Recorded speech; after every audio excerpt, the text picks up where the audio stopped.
Have you ever asked yourself, what do most people in Haiti do for a living? In Haiti, the majority of the population earns a living through informal, low-wage, and often precarious employment. Here's a breakdown of the key sectors. 1. Agriculture, approximately 45–50% of employment. Agriculture remains the largest employment sector in Haiti, with around 45% of the labor force engaged in farming, fishing, and forestry. Most of this work is subsistence-based, involving small-scale farming of crops like maize, beans, rice, and root vegetables. The sector faces challenges such as low productivity, limited access to modern farming techniques, and vulnerability to climate change and natural disasters. A significant component of agricultural trade involves madansaras, women who purchase produce from rural farmers and sell it in urban markets. They play a crucial role in connecting rural producers with urban consumers, often operating with minimal capital and facing various challenges. The services sector is the second largest source of employment in Haiti. This sector encompasses a wide range of activities, including retail, transportation, education, healthcare, and hospitality.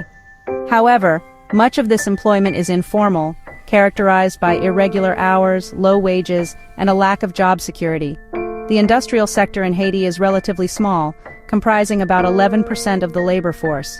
This sector includes manufacturing, construction, and energy production. The garment industry is a notable contributor, providing formal employment opportunities, particularly for women, through export-oriented production.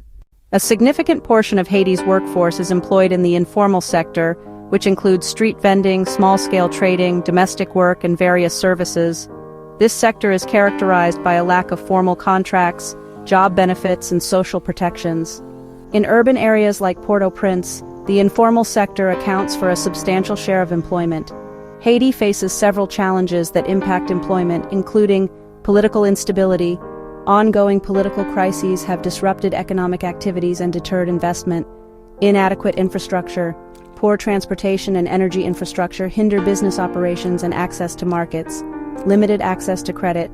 Many individuals and businesses lack access to financial services, restricting entrepreneurial activities. High unemployment and underemployment. A significant portion of the population is either unemployed or underemployed, contributing to widespread poverty. In summary, most Haitians earn a living through agriculture and informal sector activities, with limited access to formal employment opportunities. Addressing the challenges in these sectors is crucial for improving livelihoods and fostering economic development in the country.